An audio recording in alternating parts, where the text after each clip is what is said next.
Soft wind, a distant, mournful train whistle. Have you ever stood in front of a building so silent, it feels like time itself has stopped? In Saginaw, Michigan, a massive Victorian railway station looms, its windows boarded, bricks crumbling, and shadows pooling in every corner. If you listen closely, you might hear faint footsteps on the old wooden floors, or the whisper of a voice calling out. And if you're unlucky, you might see her. They call her the Woman in White. This is the haunted story of Potter Street Station. Before we step inside, subscribe so you don't miss more real haunted places like this, because tonight, you're going to want company. Potter Street Station wasn't always a ghost story. It opened in 1881, designed by renowned architect Bradford Lee Gilbert, and quickly became the pride of Saginaw. 3 stories of red brick, ornate towers, and a grand waiting hall where voices echoed against vaulted ceilings. This was where people reunited after long journeys, where soldiers left for war, and where children pressed their faces to the glass to watch the great steam locomotives arrive. But time changed everything. By the mid-1900s, the golden age of passenger trains was ending. In 1964, the last passenger train pulled away from Potter Street Station.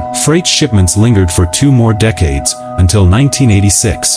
When the final train left for good, the station was abandoned, left to decay. And that's when the ghost stories began. The first reports came from night watchmen. One claimed he heard a woman crying in the empty waiting room. Another swore he saw a figure in white gliding up the grand staircase, only to vanish before his eyes. Locals connected these sightings to a somber truth. During wartime, the station was a waypoint for the bodies of fallen soldiers. Families sometimes waited here for days, hoping to bring their loved ones home. Some believe the Woman in White is one of those widows, still waiting for a train that never came. Paranormal investigators have gathered chilling evidence. Phantom train whistles echoing through the halls. A disembodied conductor's voice calling, "All aboard." Shadowy figures darting past camera lenses. In 2013, the documentary A Haunting on Potter Street captured unexplained bangs, flickering lights, and a woman's voice whispering, "Go away." For some, the station isn't just haunted, it's angry. Today, Potter Street Station still stands,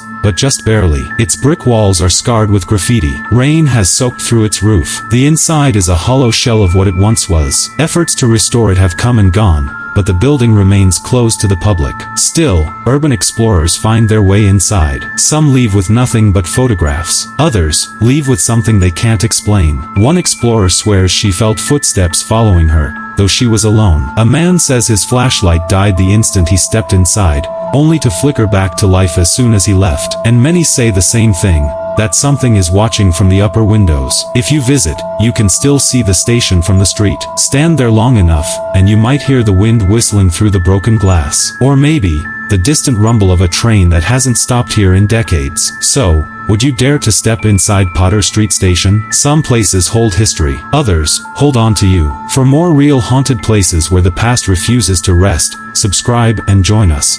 Because next time, we're taking you somewhere even darker. And remember, some doors should never be opened.